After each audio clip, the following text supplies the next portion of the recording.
Hello from Vintage Audiophile. This is my 31st video. Today I'm going to be reviewing a older receiver.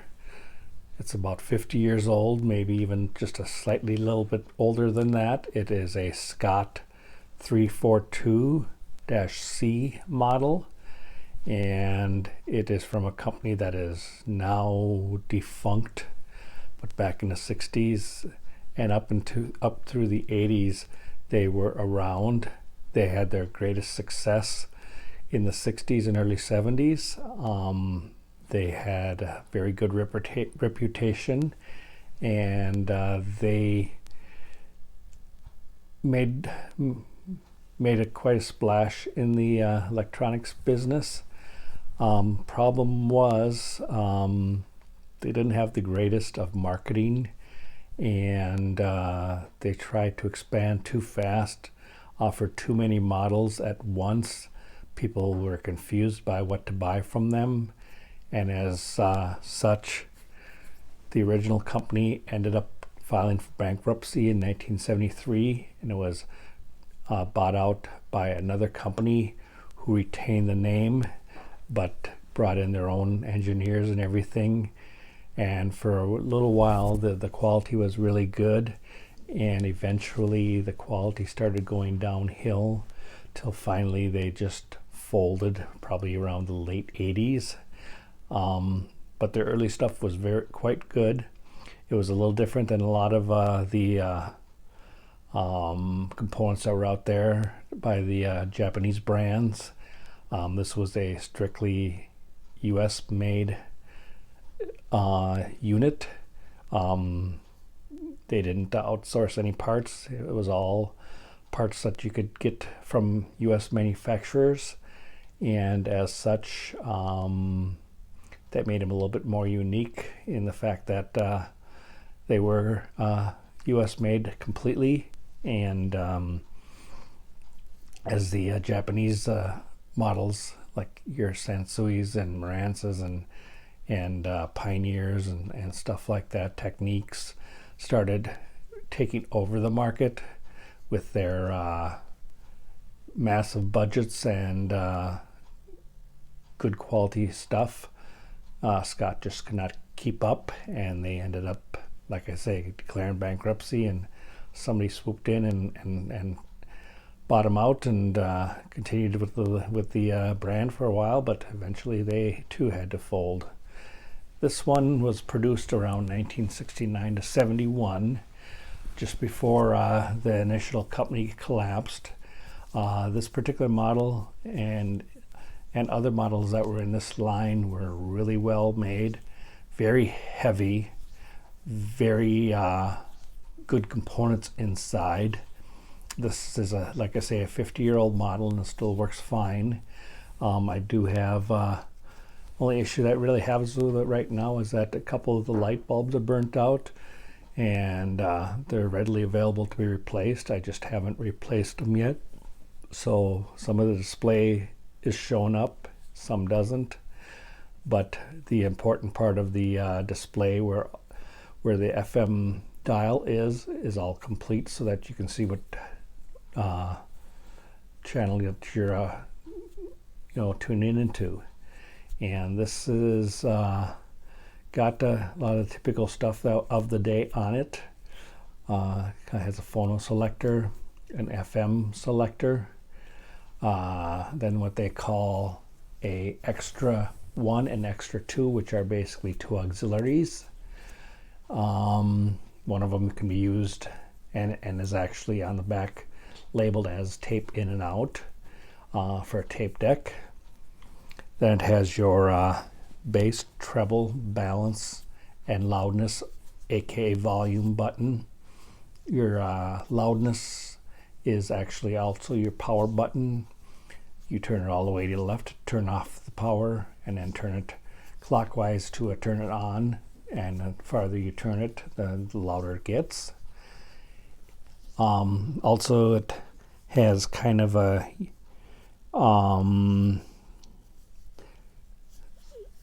couple buttons that aren't really on some other models of other brands.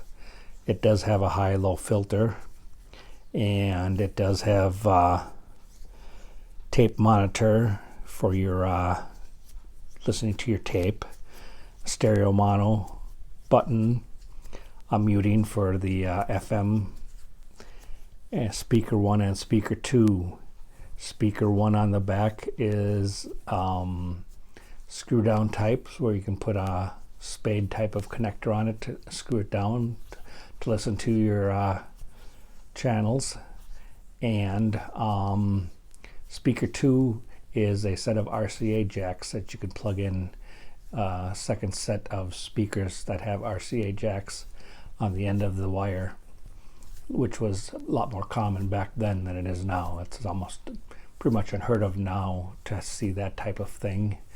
But back then, at that time, that was kind of common. The only thing about RCA jack type of speakers is they tended to be cheaper speakers, but when you're listening to a second set of speakers, I guess it really doesn't matter if the background speakers are a little cheaper quality, as long as your front speakers are of better quality. It also has a 1/4-inch headphone jack on the front, and the only other dial on here is, of course, your tuning dial. And there is a FM stereo indicator over here, and also another indicator that indicates exactly when the highest signal strength is attained for the channel you're listening to.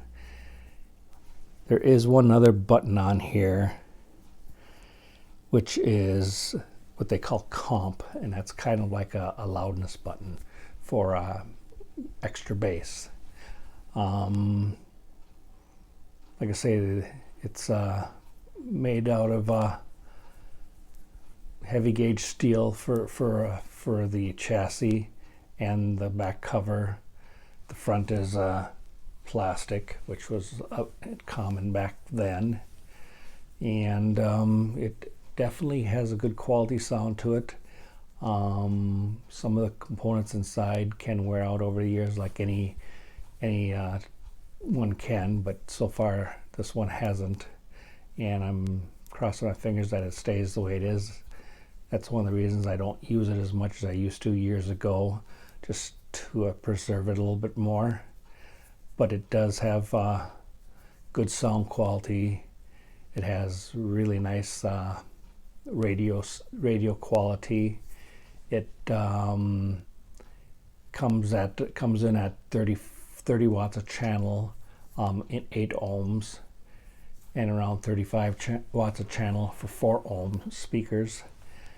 And it has a frequency response of 18 hertz to 25 kHz, which is pretty decent frequency range for back then, and has a total harmonic distortion of 0.6%, which isn't the greatest, but for an early solid state unit, just a few years removed from the tube era, that is pretty respectable specs. Before they had perfected the different capacitors and resistors and stuff that are inside these things. They got better as time went by, and I can't say enough good things about this. It's a little smaller than your standard chassis, as compared to a few years later when they kind of worked out what a standard size should be for a receiver. This one comes in a little smaller than what you're probably used to seeing. I will turn it on right now. I don't have it hooked up to anything, but I can at least turn it on to show you that there's the display for the FM. It is getting a little lighter over here than in the middle, but that's because there is a light bulb burnt out over there, but there's still enough illumination so you can see what channels you are turning to.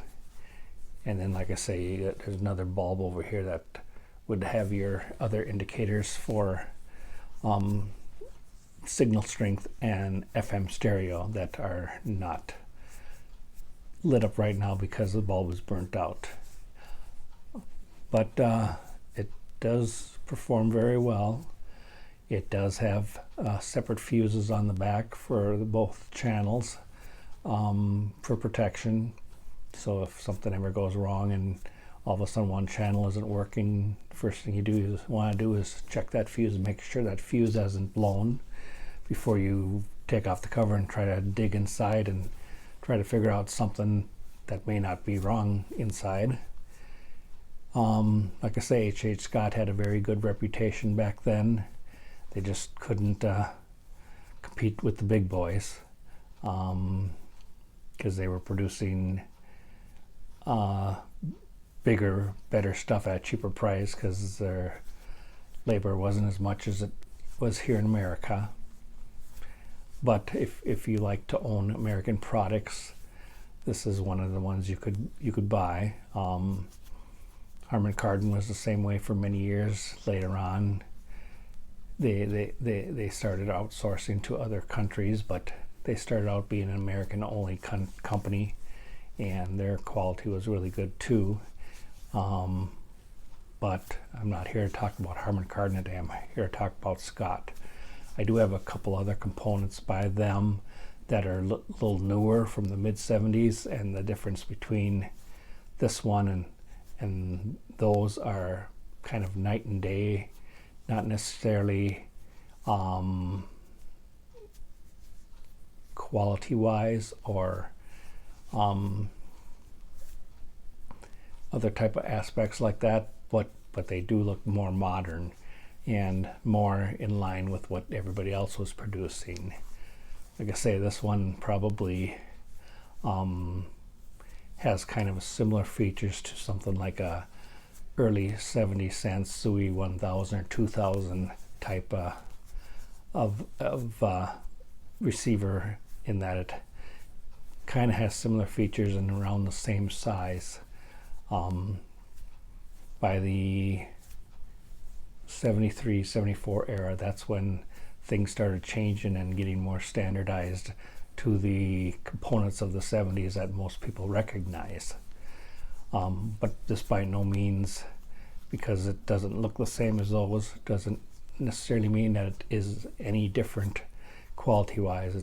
In fact, some people say the earlier stuff was slightly better sounding because it was more closer to a tube sound than what they became later, where it became a very critical, clinical noise, sometimes devoid of that warmth that people were so used to just a decade earlier. But that's progress, and nothing lasts forever, including Scott. And that is my review today of my Scott receiver. Hopefully you liked it. Hopefully it's something that you may like enough to want to put on your radar. And if you do, please let me know. Please comment on my video, or any questions that you may have. You're welcome to ask them. I do get back to all the questions, and I do reply to everything. It might take me a couple days sometimes, but I do reply, so you won't be left out in the cold with unanswered questions. Please subscribe to my channel. I'm getting more subscribers all the time, and I appreciate everybody who subscribes to me. And for those who are on the fence that aren't sure if they want to subscribe or not, please just close your eyes and subscribe, and I would very much appreciate it. I promise I will keep doing this type of stuff, and I will try my best to keep everybody informed on what I have and the reason why I purchased it or still have it. If it isn't something that I absolutely want to keep. I do get rid of stuff at times, but the stuff I do review right now is the stuff that is currently in my collection that I have kept, some of it for quite a while.